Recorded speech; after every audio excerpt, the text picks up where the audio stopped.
We have a problem of land fraud in this county. Certain parts of this county, especially Athi River, Mavoko, and the adjoining areas, Kamulu and others, where land fraudsters conniving and in cahoots with corrupted public officials have engaged in fraudulent issuance of title deeds that are not genuine. Secondly, the invasion of people's private property by hired goons who are paid to unleash violence to genuine landowners. And there are others who have invaded large tracts of public land. And therefore, we are going also to come heavily to enforce the law, to get rid of all organized criminal gangs that are terrorizing the people, including genuine landowners of private and public land. We know some of them are able to succeed because they are in cahoots with some crooked officials from the Ministry of Lands and the Survey of Kenya. Some are in cahoots with a few crooked law enforcement officials, including Ngao officers and police officers. And therefore, we will categorize all the culprits, the land grabbers, the organized criminal gangs, the corrupted public officials, and the corrupt. It is of concern to us also that a national asset, namely the standard gauge railway, built by the sweat and the money of the people of Kenya, is being vandalized by criminals who are looking for scrap metal to sell to scrap metal dealers.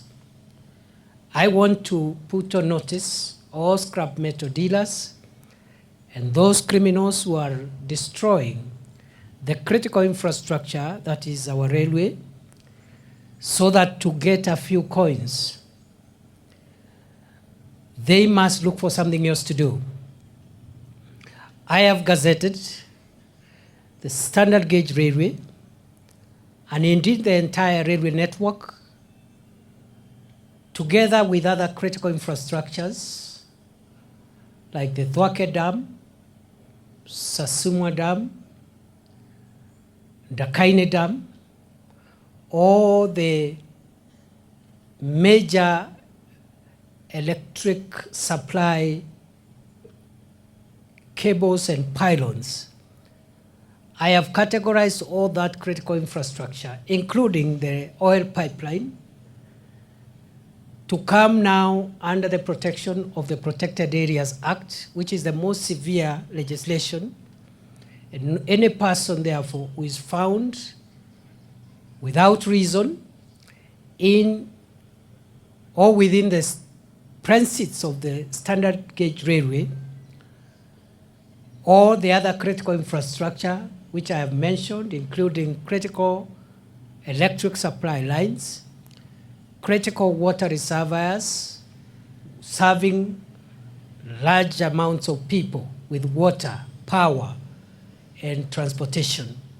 Any person found within those premises without any reasonable cause will be dealt with in accordance with the Protected Areas Act, Cap 204 of the laws of Kenya.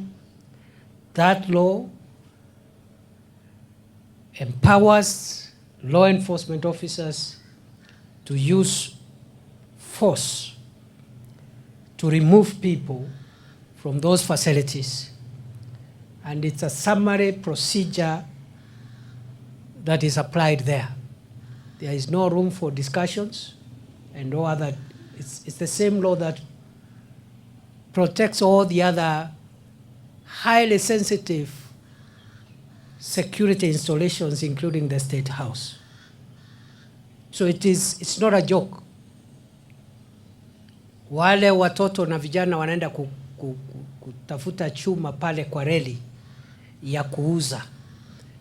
Sheria imetumika sasa, na ambayo ni sheria ya sehemu ambazo zimepewa ulinzi mkali na maafisa wetu wa polisi na wale wengine ambao wanasimamia sehemu hizo wako na ruhusa wa kisheria kutumia nguvu kuondoa watu wale, kwa sababu wewe ukiwa mwizi wa chuma, wewe ukiwa mwizi wa scrap metal, unafikiri unaiba ile chuma ama unaiba ile bolt ama ile nut ndio upewe shilingi 200, lakini vile unavyofanya pale ni kuhatarisha maisha ya Wakenya wale ambao wanatumia gari ya moshi, kwa sababu ukihitilafiana na ule muundo msingi wa reli, kuna uwezekano wa ile reli kuanguka, na unajua reli inabeba watu wengi na vifaa vingi vya dhamani. Kwa hivyo hakuna tofauti ya mwenye anahitilafiana na usalama wa reli na magaidi wa Al-Shabaab na wale magaidi wengine sugu.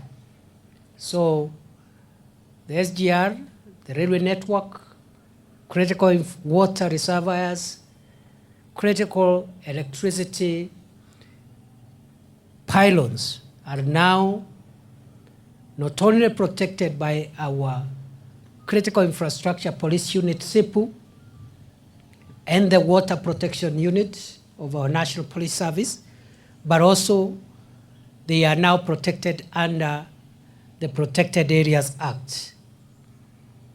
Na kwa ufupi, hiyo sheria ni kali. Tafadhali watoto watoke huko.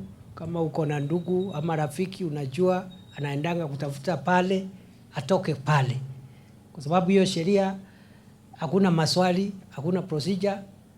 Ukipatikana pale na wewe sio engineer, hujatumwa hapo na Kenya Railways ama kutengeneza dam fulani hapo, you are not an engineer, tunakusafirisha unaenda kwa shetani direct. So that is how serious it is. Hakuna procedure sijui ya nini sijui because that law is extremely, it's one of the laws that allow us to move fast to neutralize a threat. And you know, some of these threats, even bad people, the enemies of Kenya, if we don't become very vigilant, can come and hurt us using our critical infrastructure. So I've directed the county security team on the Machakos side to be very vigilant and support the railway police unit to support our SGR and other critical infrastructure. I've just come from Makueni and I've passed the same message. I think the longest part of SGR is in Makueni County, 248 kilometers. Again, the teams in Taita Taveta and the other counties all the way to Mombasa must support the SGR as our critical infrastructure and the other critical infrastructure we have. We have a challenge of the transportation of aliens through this county, especially from the Kitui Machakos Highway, but also other smaller routes in between Tala, Machakos, and some of these aliens pose a threat to our national security. And therefore, I have directed our security agencies in this county to upgrade their surveillance and law enforcement along the main highways, that is the Kitui Machakos Highway, the Mombasa Nairobi Highway, the Athi River Namanga Highway, but also other smaller routes in between where these criminals are perpetuating their crime.